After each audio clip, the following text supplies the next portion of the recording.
जायसवाल, गुप्ता, तिवारी, यादव, बुनकर।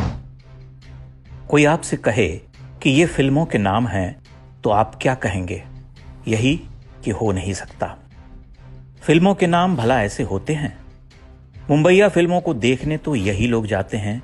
इन जातियों का तो भारत के इतिहास में गौरवपूर्ण स्थान रहा है।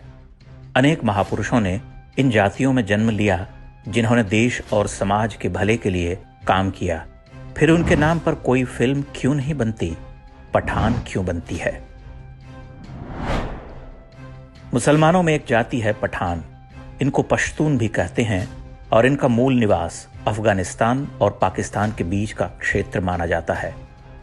ये वो लोग हैं जो मुसलमानों की अन्य जातियों को अपने से निम्न मानते हैं। उनका छुआ पानी भी नहीं पीते। रोटी बेटी के लिए रिश्ते की बात तो भूल ही जाइए। तो फिर ऐसे जातीय समुदाय के नाम पर फिल्म बनाने का क्या उद्देश्य है? पठानों में ऐसी क्या विशेषता होती है कि उनका महिमा मंडन किया जाए, वह भी भारत जैसे देश में जहां पठान आक्रमणकारी के रूप में आए थे? पठानों का इतिहास पढ़ें तो आपको लगेगा कि मुगल तो इनके आगे देवता थे। भारत के जिन सुल्तानों ने वर्ष 1200 से 1526 ईस्वी तक शासन किया, उनमें अधिकांश अफगान अथवा पठान थे। आज जो पाकिस्तान का पूरा क्षेत्र है, इसका इस्लामीकरण पठानों ने ही किया था। पठानों की क्रूरता का अनुमान इसी बात से लगाया जा सकता है कि अकेले महमूद खिलजी के हरम में 35,000 हिंदू स्त्रियां गुलाम बनाकर रखी गई थीं। महारानी देवी पद्मिनी और कर्णावती के जौहर की घटनाएं पठानों के कारण हुई। विभाजन के समय पंजाब और बंगाल में पुलिस बल में बड़ी संख्या में पठान और पंजाबी मुस्लिम सिपाही और अधिकारी थे। हिंदुओं और सिखों के नरसंहार में इनकी सबसे बड़ी भूमिका मानी जाती है। दिनेश चंद्र सिन्हा और अशोक दास गुप्ता की पुस्तक 1946 the great Calcutta killings and Noakhali genocide में बताया गया है कि हर स्थान पर हिंदुओं पर हमले पठान पुलिस वालों ने किए।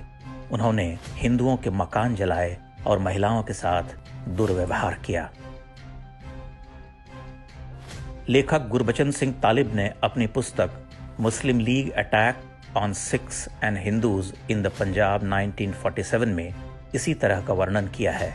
उन्होंने बताया है कि पाकिस्तान के हिस्से में गए पंजाब और उत्तर पश्चिमी सीमांत प्रांतों में सिखों और हिंदुओं पर ढेरों हमले हुए। महिलाओं के साथ बर्बरता हुई। ऐसी अधिकांश घटनाओं के पीछे पठानों का हाथ था।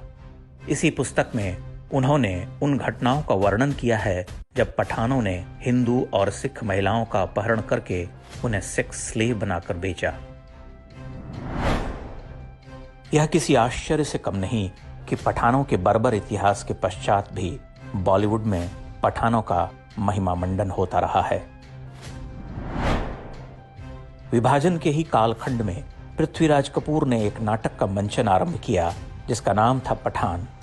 इस नाटक में दिखाया गया है कि कैसे विभाजन के दंगों के समय एक पठान अपने हिंदू दोस्त के बेटे को बचाने के लिए अपने इकलौते बेटे की बलि दे देता है। पृथ्वी थिएटर्स का यह नाटक पठानों की वास्तविकता को छिपाने का पहला बड़ा प्रयास था। इस नाटक में पृथ्वीराज कपूर ने शेर खान की मुख्य भूमिका निभाई थी। पृथ्वीराज कपूर स्वयं भी वर्ष 1920 के दशक में पेशावर से बॉम्बे आए थे। निश्चित रूप से पठानों की सच्चाई उनसे छिपी नहीं रही होगी। वर्ष 1960 में फिल्म छलिया आई थी, जिसमें राज कपूर ने मुख्य भूमिका निभाई है।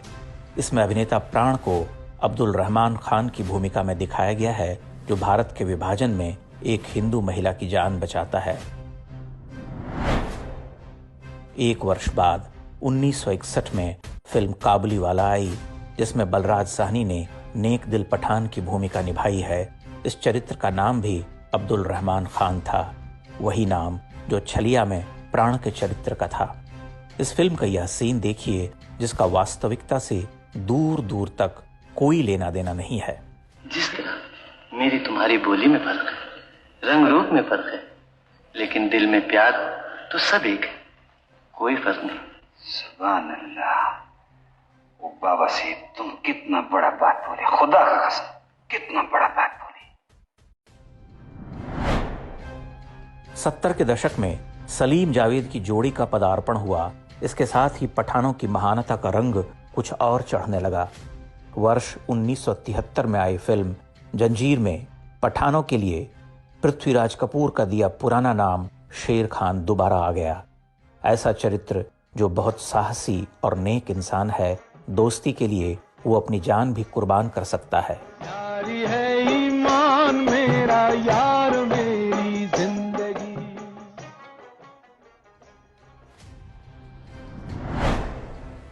इतिहास से पता चलता है कि पठानों में मित्रता का कोई भाव नहीं होता था। पीठ पर छुरा भोंकना हमेशा से उनकी विशेषता रही है। ऐसा वे शत्रुओं के साथ ही नहीं, आपस में भी करते हैं। यह मात्र संयोग नहीं कि जंजीर फिल्म 1971 के बांग्लादेश युद्ध के ठीक बाद बनाई गई थी। इस युद्ध के कारण हिंदुओं में जागृति आने का भय था। जब ऐसी कोई फिल्म आती है तो लोगों के मन में यह भाव उत्पन्न होता है कि सारे मजहबी लोग एक जैसे नहीं होते, कुछ अच्छे भी होते हैं। वामपंथी और जिहादी फिल्मकार इस मनोविज्ञान का बहुत चतुराई के साथ प्रयोग करते रहे हैं।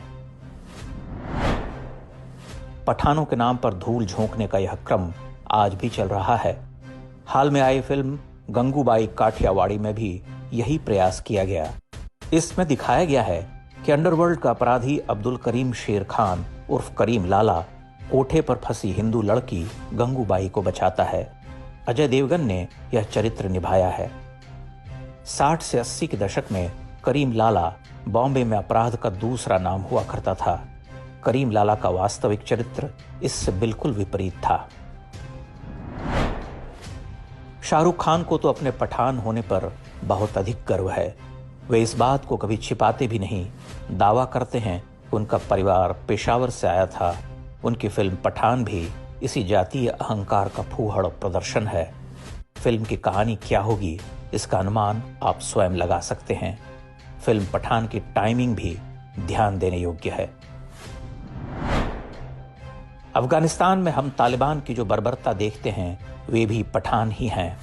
अफगानिस्तान का यह पूरा क्षेत्र आज भी मध्य युग में जी रहा है। भारत में रहने वाले पठान भी अफगानिस्तान और पाकिस्तान के पश्तून इलाकों को अपने पूर्वजों की भूमि के रूप में देखते हैं। हालांकि इनमें से अधिकांश वे हैं जिन्होंने पठानों के आक्रमणों के समय तलवार के डर से मजहब बदल लिया था। उसामा बिन लादेन जिसे एबटाबाद में मारा गया था, वह पूरा क्षेत्र भी पठान बहुल है। लादेन ने उसी क्षेत्र को सबसे सुरक्षित माना जहां इनकी आबादी सबसे अधिक थी। अंग्रेजों के समय बॉम्बे के पुलिस कमिश्नर रहे S.M. एडवर्टीज ने एक पुस्तक लिखी है जिसका शीर्षक है the Bombay city police a historical sketch. वे लिखते हैं कि अवैध हथियारों और अन्य हर प्रकार की आपराधिक गतिविधियों में पठानों के गिरोह सबसे आगे रहते हैं। उस समय ट्रांस फ्रंटियर पठानों पर नजर रखने के लिए पुलिस बल में एक अलग इकाई बनानी पड़ी थी। शाहरुख खान द्वारा अपनी आक्रमणकारी और अत्याचारी जाति का ऐसा फूहड़ महिमा मंडन कोई सामान्य घटना नहीं। यह हिंदुओं पर 1000 वर्ष के इस्लामी घाव पर नमक छिड़कने की तरह है। जिन लोगों में तनिक भी आत्मसम्मान और शत्रुबोध जीवित हो, वे इस प्रयास को कभी स्वीकार नहीं कर सकते।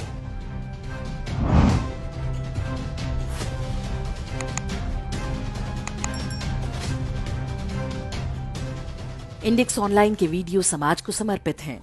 आप इनको डाउनलोड करके जैसे चाहे वैसे प्रयोग कर सकते हैं। चाहे तो आप हमारे टेलीग्राम चैनल से जुड़ सकते हैं। वहां सारे नए पुराने वीडियो आपको मिल जाएंगे। हमारे सोशल मीडिया लिंक हर वीडियो के डिस्क्रिप्शन में होते हैं।